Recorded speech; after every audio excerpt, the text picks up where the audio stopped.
Welcome to the Balanced Hormone Solution podcast. If you're a woman, 35 plus, feeling exhausted, struggling to lose weight, and wondering where your libido went, this is for you. I am Tracy Aaron, a functional medicine practitioner who helps women balance their hormones naturally without prescriptions, guesswork, or trendy nonsense. Because here's the truth. Your symptoms aren't random. They're signals. And if you know how to listen, you can fix the root cause and start feeling like yourself again. If you're ready for real solutions, let's get to it.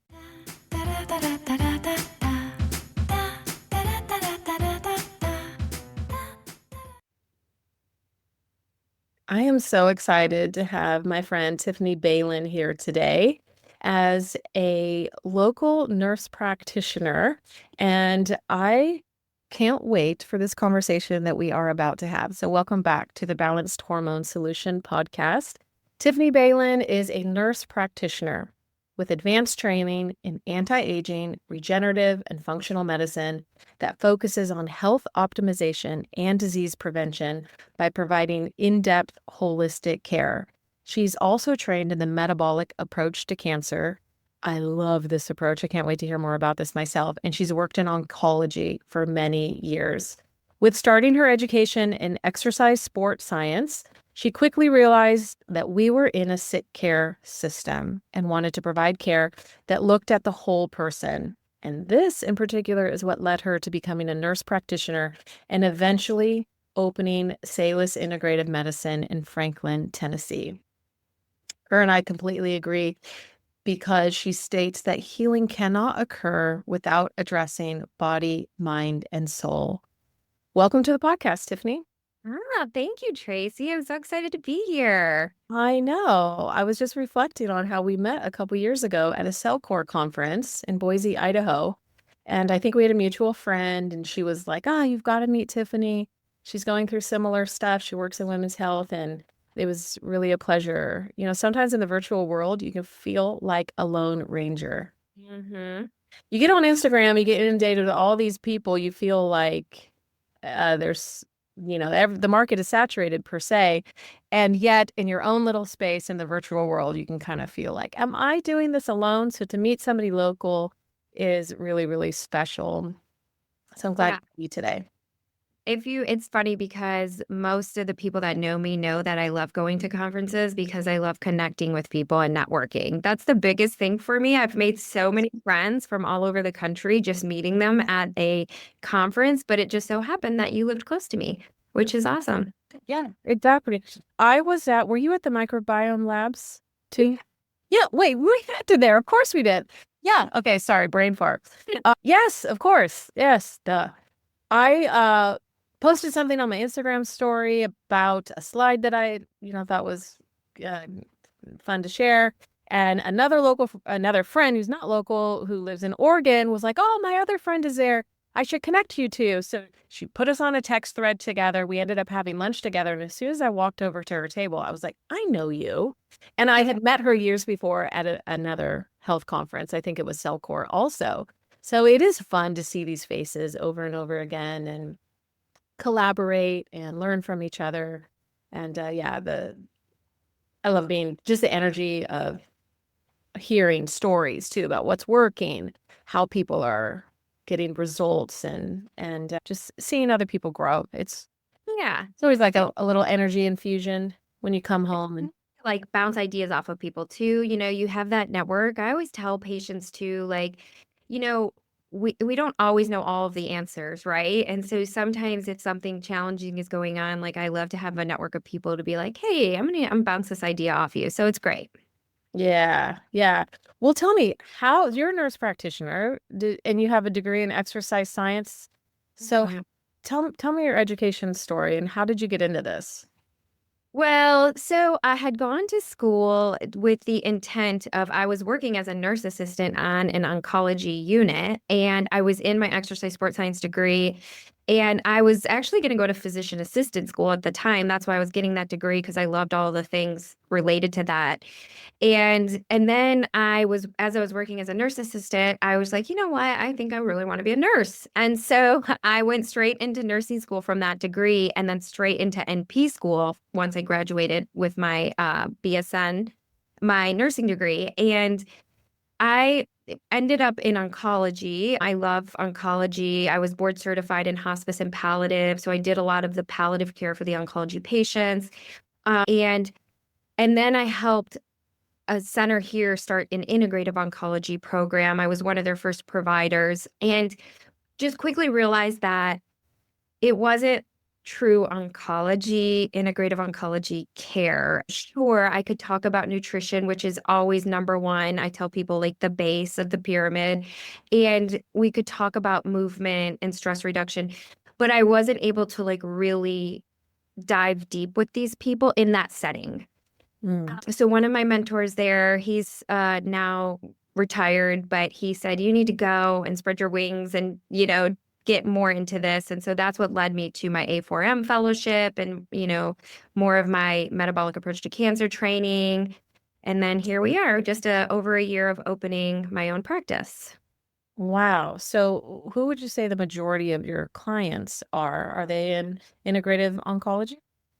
So actually, I would say the majority of my clients are probably in that 35 to 55-year-old range, females, although I do see males as well, and more of the perimenopause, menopausal women. And then I have a little small sector of the integrative oncology patients right now, which that continues to grow also. Okay.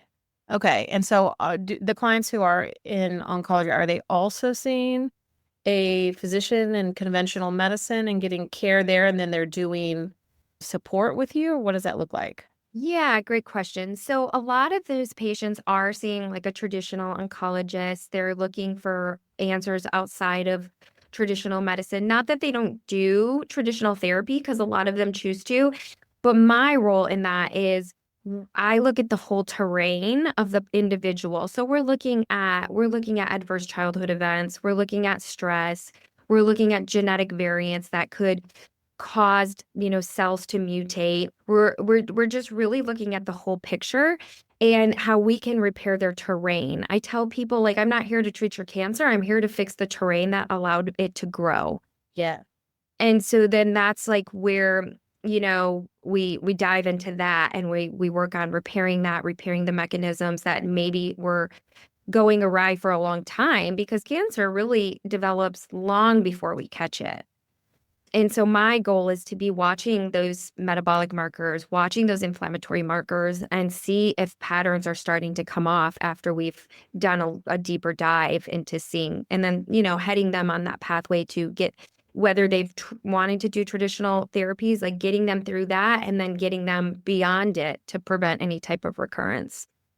Yeah. And when you say deeper dive, are you talking about functional medicine testing?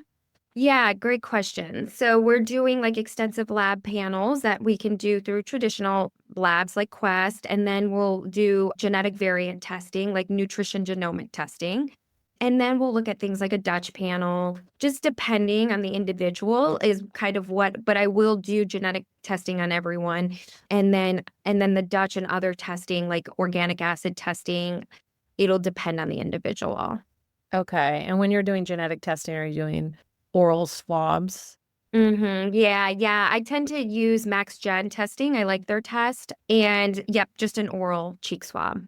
Yeah. And then you're getting pages and pages of reports back. How do you help make sense of all of those letters and numbers so that it's applicable for the client in front of you to understand what they mean? Yeah, it's a lot. And I always tell people, like, even if we have, so our genes are our genes, right? So we can have one copy of a gene or we can have two copies. And these genes, it's our environment that can trigger these things to be turned off and on. And so like if I look at somebody's genetic variants, I also have every patient do a terrain quiz. So it'll look at the 10 terrains that we focus on in the metabolic approach to cancer. And the top three is where I'll really focus efforts because it's telling me that this based on their information of what they've been through and what they've experienced, and then their labs, the comprehensive lab panel, and then the genetic SNPs. I don't look at those alone because I look at the labs and think, man, this could be potentially off because of this. And we're connecting and putting the pieces together. And then we're going to focus in on those top three things And then, later we can focus on the other things, but we just want to focus in on those top three things that are really triggering some imbalance in the person. Right. For example, it might be like dysbiosis in the gut. It might have too much bad bacteria, and that's something that a traditional oncologist is not necessarily looking at. Like you say, a traditional therapy might be aimed at a tumor alone, but not the reason why that tumor grew in the first place. Right, right. Yes, the microbiome is always a big part of that too. And that's one of the terrain, that's part of that 10 terrain quiz too. So then you can really pinpoint what might be off and where to start. Correct. Yeah. So it allows for that information that with the labs, yeah, then we'll kind of pinpoint, okay, maybe this was a hormonal imbalance, maybe this was a genetic thing that went awry. And then we focus in on that and whether we need to add in additional advanced functional testing. Yeah, I have a membership for the ladies who complete my balanced hormone solution. And when they're done with that, they're not ready to leave. There's so much work still to be done, or they're just enjoying the whole process and they want to go deeper now. And so when they join my membership, we utilize a little bit more advanced techniques in uh, balancing our body across every single platform. But last night we had our one of our calls, and we were talking about cancer specifically and how emotions play a role Mm. in cancer development and our I don't know, can I say prognosis? It's a very medical term, but in how it ends up playing out in our lives. And we talked about just the energy around fear versus hope. And these are some of these parts of the whole person that I feel like are underrated. Yeah. Like how do you in your practice address like the emotional side of the cancering process? Yes. So that is so important because that is part of the terrain, right? So I have Shelly here. So Shelly is a therapist, which I like to refer to her a lot. She does EMDR techniques from trauma, and she's a separate entity from me, but she's in the office. And I refer to her a lot actually for people like if I do that 10 terrain quiz on them and it's like socio like emotional top of the list, I'm like, okay, we need to work through this and maybe we need to take it slow, but that is like a key factor of what has caused the system to dysfunction.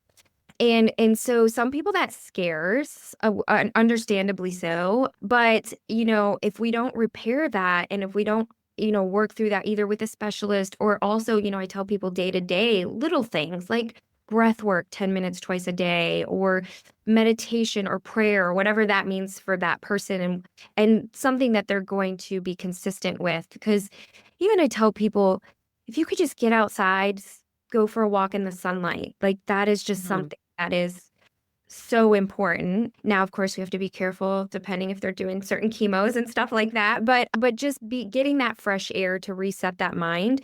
We have to be doing something of that nature in order to allow for healing and getting beyond all of this. But I do use my resources too. I refer people, there's an online program that I will refer people to also if they don't necessarily want to do in-person visits. They'll work through this online program, which is really just resetting like the sympathetic nervous system, putting them into that rest phase versus that fight or flight, and just kind of rebalancing that, vagal nerve because it's just, I think so many of us are just living in fight or flight and we've all had traumas of different sorts and we need to work through those in order to truly heal. hmm hmm Yeah, this is the part of the holistic mind, body, and soul component. Right, right. Yeah. I'm curious, if you were at a party and you were introducing yourself to somebody, how would you describe what you do? Yeah, that's a good question. People ask me that, and I say my goal is always addressing the whole person, how optimizing health to prevent chronic illness, to prevent things like cancer developing. The sooner we can start looking at those things, then the more we can work on prevention. And so really I tell people my goal is health optimization. And if you're already in it, whether you have had a cancer develop then our goal is to like get that to repair itself and prevent it from ever coming back.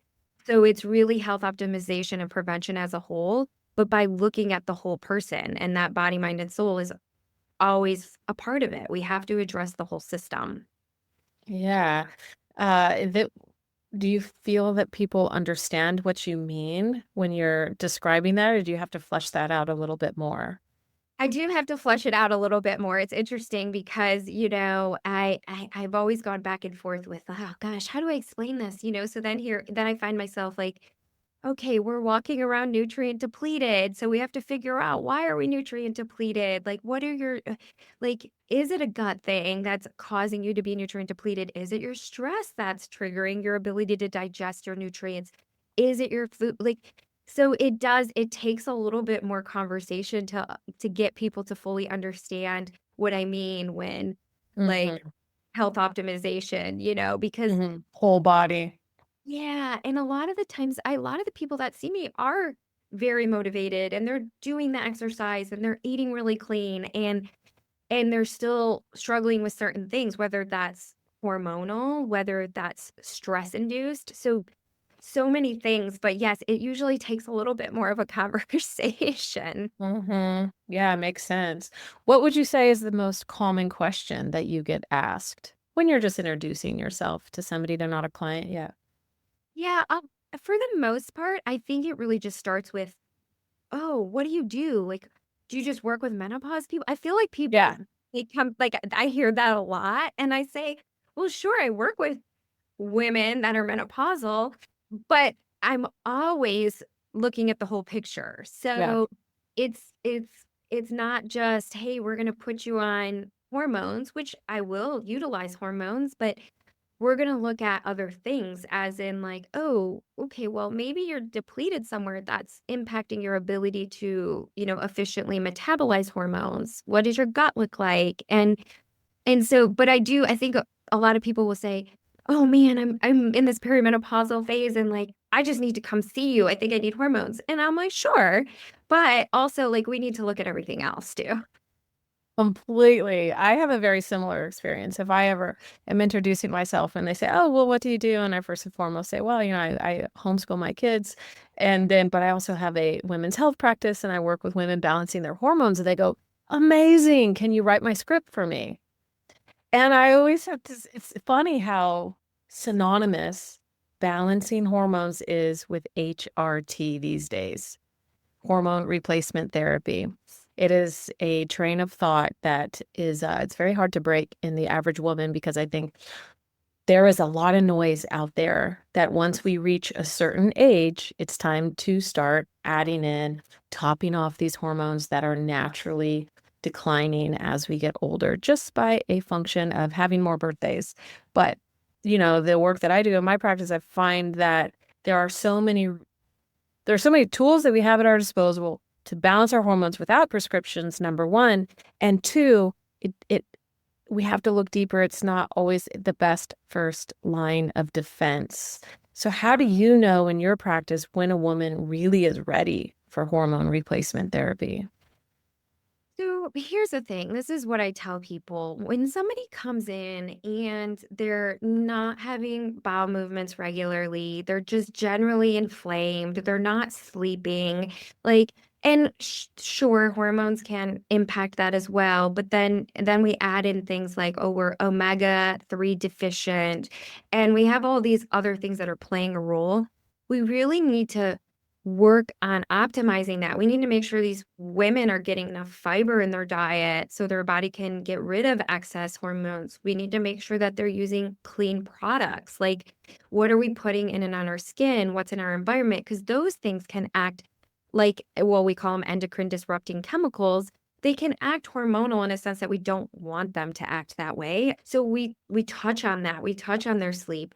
Because if I also tell people, if we're metabolically dysfunctional, then that's gonna make this perimenopause phase a little bit more challenging. And so it's sometimes I can almost tell if I put somebody on progesterone, I'm not sure how this is gonna go. Hmm. It's we really Hmm. need to like repair the gut and we need to fix these other things. I also notice a vast amount of people are being overdosed on hormones. And there's no reason I tell like yes, I will use bioidentical hormones, but there's no reason a woman needs to be over overprescribed hormones. That's where we get into those side effects. That's where we get into, things becoming dysfunctional. And I also tell women like if you shoot somebody's testosterone up to 300, which is like a male level, they might want to have sex with their husband all the time and have this libido, but then what else is going on? But at what cost? Correct. So that's where I am all about balance. I'm all about like more of a conservative approach while we're Mhm. hearing all of the other things. Yeah. Yeah, I love that. I mean, just because it's available to us does not mean that we need to take full advantage of everything at all times. I have a question for you that's something that's mulling around in the back of my head, which is hormone replacement therapy. I mean, it's relatively new in the grand scheme of things. Yes, there's been some poor studies out there, and there's a big push for it right now, especially in the social media online space. The idea behind my question is sort of like my grandmother didn't have it accessible to her, moved through the transition. What's the big push now? What do you think is behind every time you open social media or you go to a doctor's office, there's a flyer being handed to you. What are the reasons behind the big push for HRT for every woman starting earlier and earlier? And furthermore, all the hormones, progesterone, estrogen, and testosterone, rather than a more individualized approach. Yeah, so I think the big thing that why we're seeing it all over the place now is, well, people are becoming more aware, but it's when we lose those hormones in women, the number one killer of women is cardiovascular disease, right? And so when we start to lose those hormones, we see, especially estrogen, we start to see heart disease increase. Now, that's why I tell people sure, the hormones play a role there, but what else in the environment is playing a role there as well? And so that's why we want to look at everything. And so there's the cardiovascular benefits, there's the bone protection, but not without weight training, so Mhm. we need to be doing the weight training as well. And so I think what we're seeing is oh, we had that bad study and hormones got taken away from women but we have to ask ourselves too like yes, hormones have these protective benefits, bone protection, cardiovascular protection, but it's not without lifestyle as well. Yeah. So that's the biggest thing, but and I think they're talking about that too. I think we hear a lot of that, everybody's got a weighted vest nowadays. Mhm. We're talking about the activity component and lifting heavy weights. I just, I can't exactly put my finger on it. I just think we have social media and we have bigger names talking about it and we're talking about the cardiovascular benefits, we're talking about the bone protection, we're talking about the mood benefits, but I don't know that we're talking about the whole picture yet. I hope that over time we're gonna see, hey, we got to see how this person's metabolizing their hormones. We got to make sure they don't have two copies of this genetic variant that could potentially cause them to metabolize them the wrong way. Mhm. And we got to make sure that their gut is efficient in removing excess hormones. So I hope that over time we'll start to see that shift. But in traditional medicine, usually we're just saying, hey, here's some estrogen, here's some progesterone. We're really not even on that testosterone train fully yet. Mhm. And we're not addressing the whole picture. Yeah, yeah. Call me skeptical. I don't know. Part of me wonders, do we utilize it as an easy button? Uh, Much marketing is behind it that is really have sending the message out that something that is meant for symptom relief can solve more problems than it can actually solve. Yeah, and I think there's a huge marketing push behind these. Hmm. Have like all these celebrities like Halle Berry and these people that are doing it. And I'm just like, this isn't a new thing. This didn't Right. just occur. But I think back to like my mother had a hysterectomy very early after she had us. So she was in her 30s. And she was placed on hormone therapy at that time. This was a long time ago. Now, does she remember what kind it was? No. Was it a synthetic? Right. Probably. But I don't know, but maybe it was bioidentical. But so, we have utilized it in the past. It's just we're seeing such it's like a celebrity Hmm. topic right now. Just like I like to say, The buzzword. it's a buzzword. And I like to say things like MTHFR is the celebrity gene that people love to talk about. And I'm like, Yeah. well, 70 to 80% of people have some variant of MTHFR. And it doesn't mean that it's triggering issues for us right now, but there's other things we can look at to see. Hmm. So, yeah, I definitely think there is a big media push right now.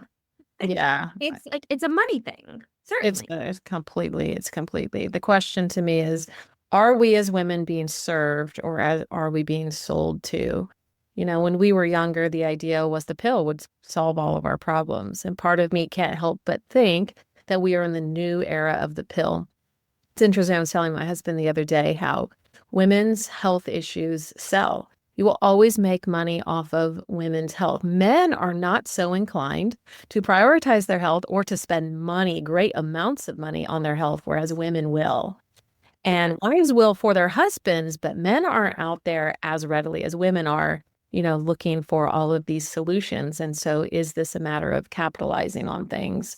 Just some questions to ask. Not you, I don't know that we'll ever get to the bottom of everything, but I think it's good that women stay informed and that we really consider all the risks when we're going to be putting something in our body that can does impact our physiology.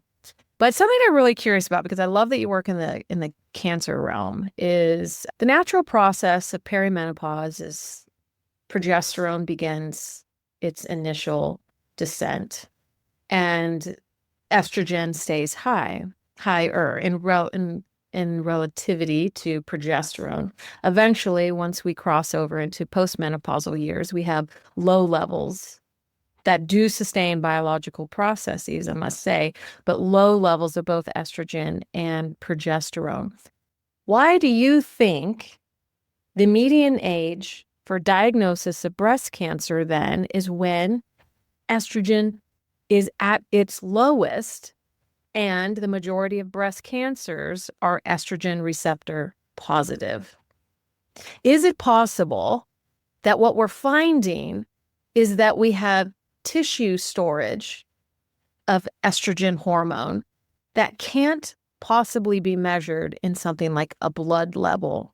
So when we say estrogen is low and we add more estrogen to it, are we considering the impact of the tissue storage of these hormones, which we know to be proliferative?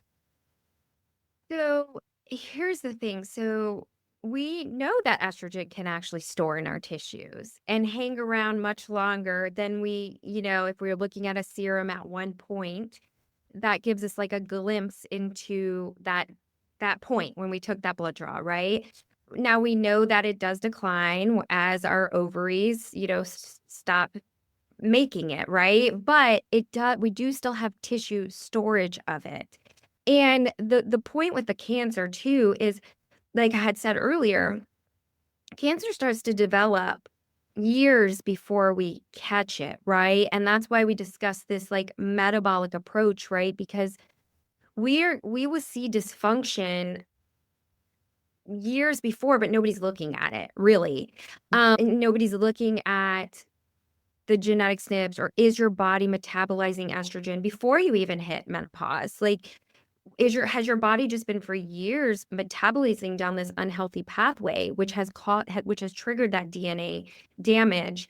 And yes, you're correct. We do have storage of estrogen. Further beyond, we see a low level in a serum. And so that's why it's so important that, and I'll use an example here too. I have a patient who was getting pellets and that estrogen and testosterone, and then was diagnosed with breast cancer, right? We don't know how long that cancer had been there. And so likely years before we found it. But we also don't know how she was metabolizing hormones prior to getting them placed. And that pellet, we can't take out. It shoots the levels very high. It's there. And then we get this estrogen receptor positive breast cancer. And here we are, we're kind of stuck with that pellet in place, and there's nothing we can do. Now we can support trying to support that pathway of that healthy estrogen metabolism, looking at the gut, calcium deglucarate, things like that, and looking at a Dutch test. And what do we need to do to rebalance the system, right? But we didn't know what was going awry before that was causing that cancering process. Hmm. We just kind of, at times we don't look at the whole picture, and that's where we get into trouble. Things start to dysfunction. And pellets are swapped out about every 3 months. So, right? Yeah, like every 3 to 4 months. I don't do them, but that's my understanding is it's every 3 to 4 months. And not to mention, I don't love that we're like having to put this like incision into people every 3 to 4 months. So It's mini surgery.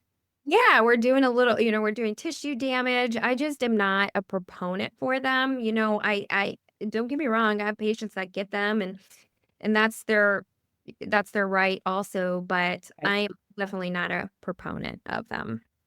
Yeah. So if you're working with estrogen with women, what forms do you like to use? Yeah, so typically I prefer a transdermal, like a through the skin. That's where I start with everyone. The oral, of course, I tell everybody these are the options that we have. Do I do all of them? No. These are the options that are out there though. And there's, oral lozenges, there's tablets that you swallow, which are processing, those again are available, but they process through the liver. They increase blood clotting risk a little bit, just like birth control. That's what birth control did. And so we have to pay attention to that. Like, is our liver overloaded? What's going on there? So we can just support health. Again, it goes back to healthy metabolism of hormones, right? But I focus more on the transdermal formulations. If somebody wants like a oral troche or lozenge because of absorption, or they're worried about other reasons of like the cream, they don't like things like that. So I give the options. I just don't do pellets. Hmm. Yeah. Do you find that there are women in your practice who want to come off of HRT? Yeah, so that's a really good question. So HRT is not for everyone. So Hmm. that's the other thing too. So I know there's so much buzz around it. And so we're on this like, oh man, I need it. And of course, like there's those benefits too. But there are those people that no matter what you do, they do not react well to it. And that is just the body sending a signal, right? It's like, and these people have done everything. I mean, they've done the gut stuff, they've done the gut work, they've done all the, and their body still isn't responding well to it. And so I for those people, I say like this just might not be the option for you. Like this might not be what your body needs, and we need to focus on all the other things, all the lifestyle stuff, and because I don't believe everybody is a good candidate for HRT. And I think a lot of what we hear is that everybody should be on it, and that's why I just have to pay attention to all the other things like the genetic variants and the metabolism and things like that, and just people's response. Because if you're not responding very well and we're having a lot of issues trying to like rebalance, and then we have the conversation of maybe this just isn't the right option and we need to focus on all the other stuff. Yeah, yeah, like you mentioned about progesterone, progesterone is meant to be calming, anti-anxiety, helps with sleep. And yet there's a certain subset of women who it does the complete opposite in them. That's very true. And that's what I tell people too. We have to look upstream. So we have to look at other things like tryptophan and GABA because progesterone, if you're taking it orally, stimulates GABA production, which is supposed to be very calming in a sense. But then when we're having those opposite effects, where you're like, okay, wait a second. Are we having issues with tryptophan conversion? Like, what do we need to stop the progesterone? We need to look a little bit further up at the cellular level and see if we need to repair that mechanism because I have had people have an opposite where they were anxious and they couldn't tolerate it and they were like it's so we really have to dig a little bit deeper, especially in those cases, but we're not seeing much of that being done. And again, that goes back to, hey, maybe you're not the right candidate. I think we need to fix things more at a cellular level here and then work on your body, just optimizing all the other things. And let's talk about, and men and women hormones, as I understand it, are a little bit different here. So women specifically, once you start HRT, do you have to stay on it, or is there a point at which you can safely come off? What does that look like? Yeah. So, well, now we're seeing all sorts of new things coming out about this. And like, so, technically, the guidelines before would say, oh, you only want to be on it for 10 years and then you have to come off. And now we're seeing people on HRT till they're 80, 90 years old. Hmm. Right. More people are staying on it more. Well, this is I guess I don't have a study on this, but it's more for those, cardiovascular benefits and the bone protection. But can you come off of it? Sure. It's not that you can't stop it. I tell that to everyone, if you start something, it doesn't mean that you can't come off of it. Especially if you're not tolerating it. But there are things that start with anything that you can come off of. The goal is I tell people the goal is to fix how your body is functioning at a cellular level so you don't have to be on a bunch of stuff. Because we don't want to have people on a bunch of stuff. We have to look at metabolic markers and all these things. But yeah, people can come off of them, but I think we're gonna see over the next 10, 20 years that people are staying on their HRT just because of the big buzz we've been seeing over the last couple of years. They're gonna be staying on it much longer than they had been. Yeah. Yeah, of course. And in the next 10, 20, 30 years, we'll know a lot more about the impacts of that. Yeah, yeah, definitely. Yeah, I think there's going to be a lot more research around it moving forward. Hmm. Yeah. Yeah. Well, uh, I'm really intrigued by the integrative oncology part of what you do. How do you find how open are women in particular to exploring some of these other aspects of the metabolic approach to cancer, some of the emotional pieces that we mentioned before, terrain pieces? Do you find women are really open to finding a root cause of why this started to begin with? What kind of outcomes do you see when they take this approach? Yeah, that's a good question. So I think when people come to me, they tend to be a little more motivated in general in integrative modalities, right? So I think they're all in. Like they're like, okay, I've got this cancer diagnosis now. Like, what do I need to do to fix and repair and get beyond it? And so, like I had said before, sometimes people are a little hesitant if I'm saying like, hey, we really need to work through this trauma component. Sometimes that's scary for people to try to rehash those things that they had been through. But for the most part, I think that these women are very open to it. I mean, they come in here and they're like, "Oh gosh, what coffee should I be drinking, if any?" Or like, "What cream, what lotion should I be using?" Like they're very motivated in switching those things out and just doing whatever it is they can to support their body through it. I use my best friend as an example. She just is not a breast cancer, but she's got a stage 4 colon cancer. And she's 42 years old. She's young. And she got diagnosed and went to traditional medicine and they said, "Hey, you're going to be on chemo the rest of your life. And, this is going to be maybe 5 years. And that's terrifying to hear for anyone. And she was in this like state of panic, right? And she went to integrative. She went to a metabolic approach to cancer specialist. And then also she did start traditional chemotherapy. It was a terrifying time. And but she's been doing all the things, the hyperbaric oxygen, no longer eating sugar. She does her lymphatic stuff. I mean, just so many things, like, and everybody's so individualized. But we've had multiple clear scans. She stopped chemo. She's like, it's like, even yesterday, I got a text from her saying her oncologist was like, we, I have no idea how this is happening. And Yeah, that's amazing. so it's just like, that's like with any type of cancer. It's just like, there's other things that we need to look at. And it's just,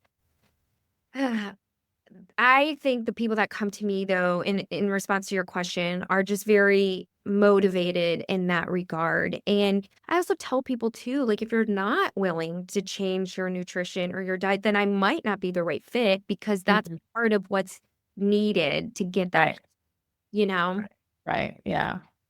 What's one new thing that you've brought into your practice, the way you help your patients over the last year? I think I'm trying to, kind of get the whole picture here. So I am looking at an in-body scan because I do want to see people's muscle mass to visceral. Mine does the visceral fat mass and their lean mass. I want to look at that because if we're losing that, we need to repair that. So that's something that I have every single patient do. I I'm actually shifting a little bit into wanting to do nutrition genomic testing, that genetic swab on every patient that comes in, because it never changes and we use it as a reference. Mm. If things are going awry, I tell people. And then, something else that we're going to be adding in here soon is more like clean skincare, regenerative stuff versus, like, I think we're seeing a shift in the aesthetics world where people don't want the toxins and the filler, and we're looking for more regenerative stuff. So we're going to be adding some of that stuff in over the next couple of months also. That sounds amazing. Are Yeah. these things like red light therapies or what other kind of regenerative are you It's talking about? So, like red light therapy, so like exosomes, the PRP that's coming from your body, stuff like that. And then just like Yeah. clean skincare that we can put all over our body because, of course, our skin is our biggest organ. So we just want to make sure that these products are things you could use during a cancer journey, making sure that you're not putting extra topicals for my breastfeeding moms. Like, these are safe for all the patients across the board. Amazing. Yeah. Well, how can people find you if they want to work with you? So, Salus Integrative Medicine. You can find me on Instagram at Tiffany Balin _NP, or you can find the business at Salus Integrative TN, and it's SALUS. People ask me, what is Salus? I said, it is the Roman goddess of well being. Oh, So that's how we came to that. And then also it's the website is www.salisintegrative.health. So any of those modalities would be the easiest. And we're in Franklin, Tennessee. do you see people virtually as well? I do. There's some laws around, seeing people out of state and stuff. I'm licensed in Colorado, in Montana, in Michigan. So I'm licensed in other states, but it just depends what state they're in. And then there's some laws of having to see people once a year in person if we're doing telemed. Okay. Okay. Sounds totally workable. Well, here's a question that I like to ask everyone that I interview on this podcast, and that is, what is one thing that you do for your own personal health on a daily basis? Yeah, so gosh, I would say the one thing that I consistently do is I wake up at 5 a.m. and I like to go downstairs, and it's kind of like my natural alarm clock, but I like to go downstairs and try to have a few minutes by myself prior to diving into work and all the other things. Now, my little guy, he tends to be a ninja and he can hear me the second I'm moving. I don't know how. And so now my mornings have become, I wake up and I might get a couple minutes by myself, but then he comes down and he snuggles me for the next 30 minutes or so. So Oh, is that oxytocin, that yeah. love hormone. And so that's what every single morning starts with for me. Oh, I love that. How old is he? He's 4. Oh, Yeah, he's so sweet. sweet. It's just sweet. Even the other day, he said, Mommy, you didn't snuggle me this morning before because I ended up going to Pilates and I was like, oh man. So then it's like It's uh, his routine too. I know it's his routine also. It's so important for both of us, but I love it. Oh, I love it too. My oldest is 20 and he's at UT Chattanooga. I just drove down there yesterday to take him to lunch and spend the day with him. And it wasn't too long ago that he was 4 years old and in my arms on my lap. So enjoy every single day. It's precious. Oh, I know. It goes by too fast. What do they say? The days are long, but the years are short. Exactly. 100%. Yeah. Well, it's been a pleasure having this conversation with you. I am so glad to have you here locally as an amazing resource. And thank you for everything that you shared. I love the work that you're doing with women. And I love to hear your passion behind it and the difference that you're making, that you're providing real answers to real problems and changing women's lives. So thank you for being here today. Oh, thank you so much, Tracy. I really appreciate you bringing me on and more of just spreading the world to help as many people, the word, so we can help as many people as possible. Amen to that.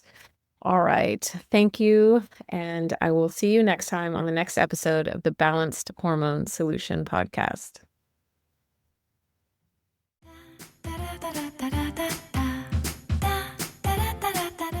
That's it for today's episode of the Balanced Hormone Solution podcast. If this resonated, don't just listen, do something about it.